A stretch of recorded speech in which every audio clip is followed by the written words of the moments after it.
घरे पूजा होई पाठ करावा के कि तुम्हारा से जाके हाले भेजावा के कि काला सा मंगवले बानी अरे अंगना में चोरी रोपवले बानी सरधा से माई के बोलवले बानी अरे अंगना में चोरी रोपवले बानी सरधा से माई के बोलवले बानी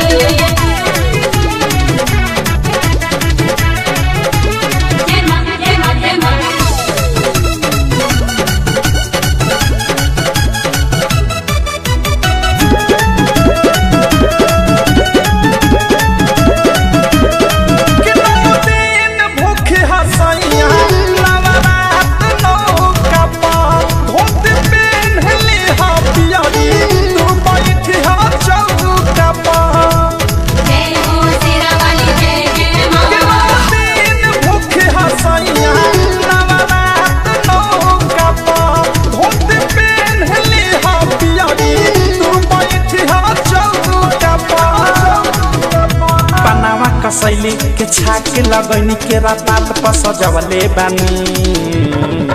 अरे अंगना में चोरी रोपवले बानी सरधा से माई के बोलवले बानी अरे अंगना में चोरी रोपवले बानी सरधा से माई के बोलवले बानी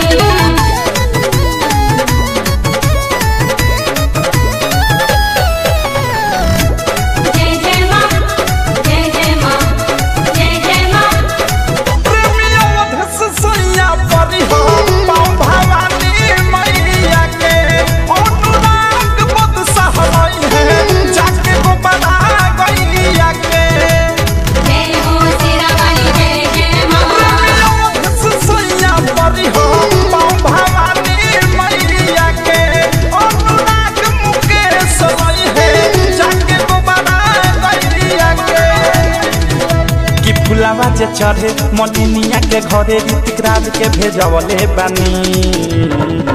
अरे अंगना में चोरी रोपवले बानी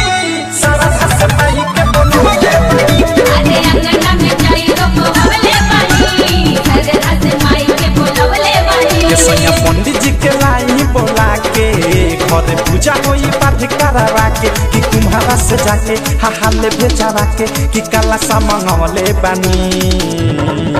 अरे अंगना